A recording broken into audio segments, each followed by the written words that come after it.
In this video, I'm going to make this unique wood and metal end grain cutting board that has a compartment for a knife that I'm going to make in my next video. I'm also going to show you the new laser engraver that I got, and I use that laser engraver to etch in my logo in the side of this cutting board. But first, before I start working on the actual cutting board, I need to make a couple of jigs and templates to make this project easier. So I'm here at the drill press, and I'm going to use my hole saw bits to cut a couple of different size circles that I can use as templates to make the rest of all the circles that make up the cutting board.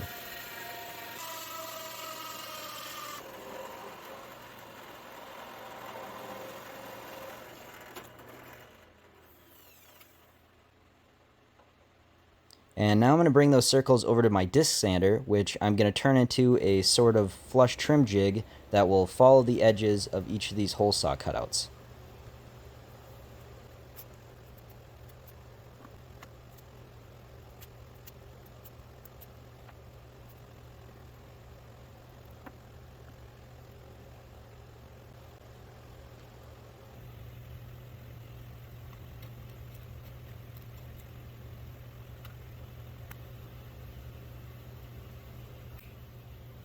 So that is it, the jig is done, and now when I attach one of those little hole saw cutouts to a piece of wood, the hole saw cutout rides along the smooth metal of the disc sander while everything below it gets eaten up by the smaller sanding disc.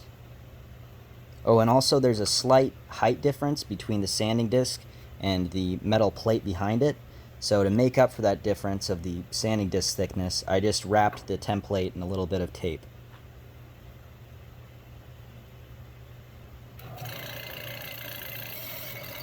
This may look a little janky, but this worked out way better than I expected. The circles are very accurate to the template, and this was like my last resort plan, but it ended up working out the best.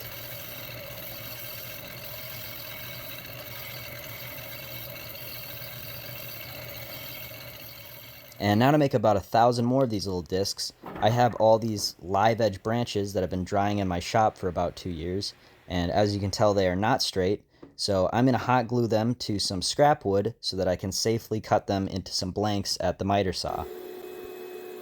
Also, when cutting small pieces like this at the miter saw, I don't really like to use a stop block because they will pinch and fly everywhere.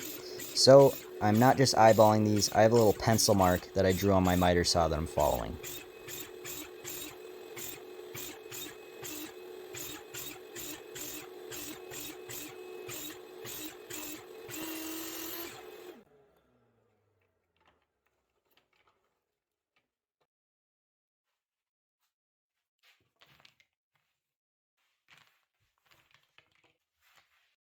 Back to the sander for a couple more hours of sanding these into discs, and again I cannot say enough how well this jig worked out. One of my concerns when trying to come up with how to do this was that the sanding disc was going to wear out way too fast, but I made at least 100 of these discs, and the sanding disc, I used the same one the whole time. So it worked out really well. I think I timed it at one point and it averaged about a minute and a half for each disc from the time of gluing on the template and getting the template back off after sanding. So it was a lot quicker than I expected, worked a lot better than I expected. I will definitely be using a jig like this in the future. And one more thing, I should have said this earlier, but the reason that I'm adding a step and using a template and doing this at the disc sander instead of just using the hole saw bit and cutting these out with that is because each of these little cookies that I cut out are so small and weird shaped that it's nearly impossible to clamp them good at the drill press, and so this just works out a lot safer and easier.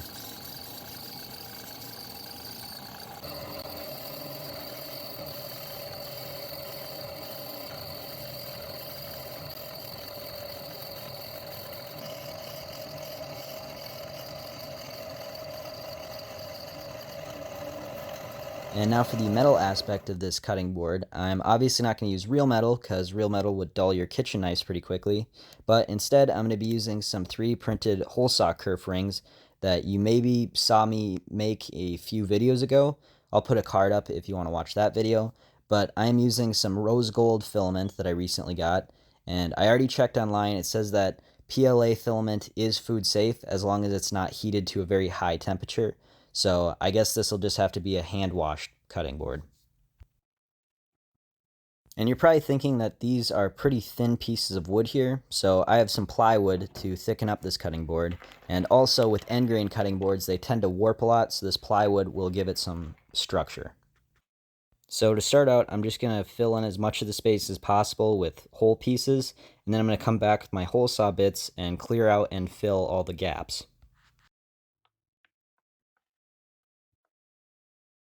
And I'm going to use that piece of plywood from the beginning of the video that I used to cut out all the circle templates as a hole cutting guide. So this was another part of the project that went a lot better than expected. I was thinking that I would just cut the perimeter with my hole saw bits and then use a router to clear out the rest of the waste, but the hole saw bits kind of heated up the area and loosened the glue, so I could just pop out the extra pieces with the chisel. Next, I needed to clean everything up, so I needed to square all the edges and flatten everything, and I was very nervous for this part of this project. I had just got done putting together this whole mosaic of 1,000 little pieces, and I was very afraid of something breaking or cracking and having to start over. So I didn't want to have to deal with filming during that process because I just didn't want to make it more stressful. It ended up going a lot easier than expected. I probably could have filmed it, but anyways, here's some shots of me sanding it, and I finished it with some mineral oil.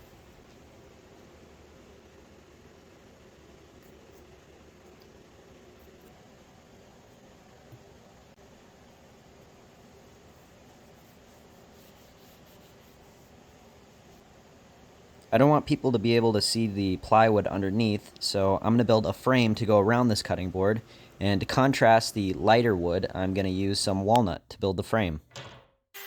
This one board is going to make all four sides of the frame, and while it's still in one piece, I'm going to route a chamfer and then also cut a groove to hold the bottom panel of the frame. And then once I have both of those done, I'm going to take it over to the miter saw and cut it into its four sides.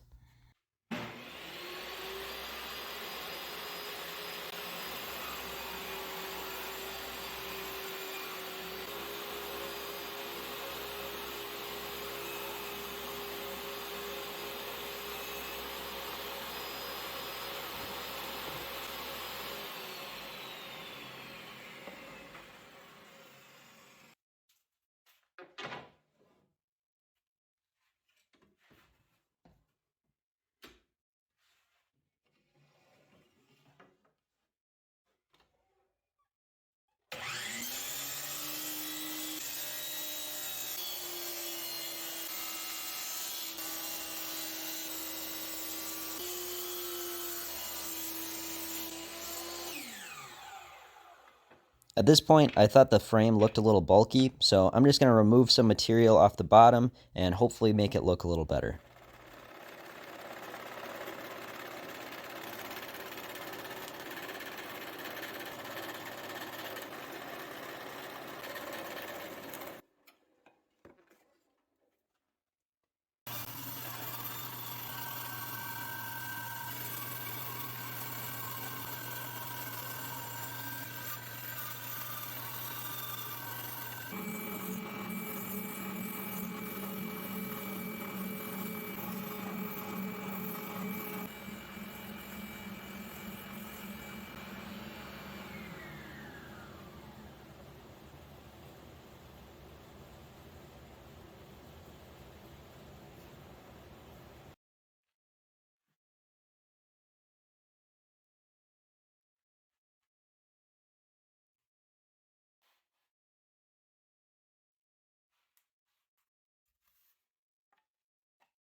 I'm really happy with how the frame turned out, and the cutting board fit in snugly.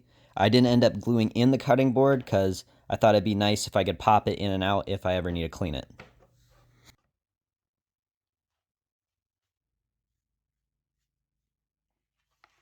There's a very large gap on the right side of this cutting board, and that is to hold a compartment for a knife that I'm going to build in my next video.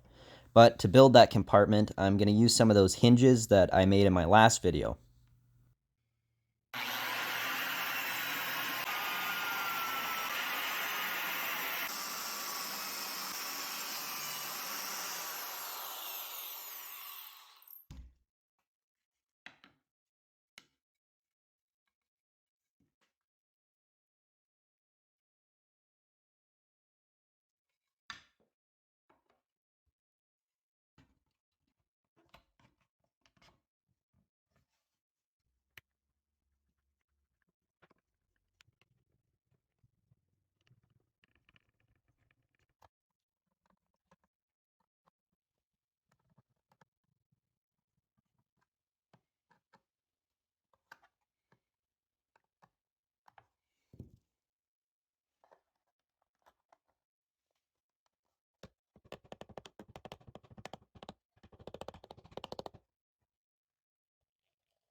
A company called Pergear sent me a free laser engraver and asked me to do an honest review. So I'm going to use that laser engraver to make a small branded tag to add to this cutting board. Now, to be honest, I have never used a laser engraver before. This is my first laser engraver, so this is not going to be a very well-informed review. If you want your own laser engraver, do your own research because I have no idea what I'm talking about. Um, it seemed to work good. I'm very happy with how the laser engraver worked, and I will definitely be using this in future projects, but I really have nothing to compare it to. The only real negative that I can come up with is that it was a little difficult to put together and figure out the software, but I can't really blame that on this. It was pretty difficult for me to put together and figure out the software my first time using a 3D printer too. It just has a bit of a learning curve. But if you can overcome that, it's pretty easy to use afterwards. And then for the positives, as far as I can tell, for a laser engraver of this size and this power, this seems to be very well priced. And then for another positive, something that I really like about laser engraving in comparison to 3D printing, which is really all that I have to compare this to, is that it is a lot quicker and easier just to design and cut something with a laser engraver because it's in 2D than it is to design and print something with the 3D printer. So a lot quicker, which makes me want to use this more. And then one last thing, as I'm sort of messing around and figuring things out with this laser engraver, it's not really positive or negative, but I just didn't know that there was so many options for different cutting paths that you can do for the laser engraver. And you kind of have to mess around a little bit to figure out the best path to take for the best results for whatever design you're doing. And it's kind of just fun to mess around with those settings. So I really don't have much to say about laser engraving now, just because I don't have much experience with it, but I'm definitely going to be using this a lot more in the future, and as I learn more, I'll talk about it more. So thank you to Pergear for giving me this laser engraver for free. I very much appreciate that, and if you want to check out this laser engraver or some of their other products, I'm going to put a link to it in the description.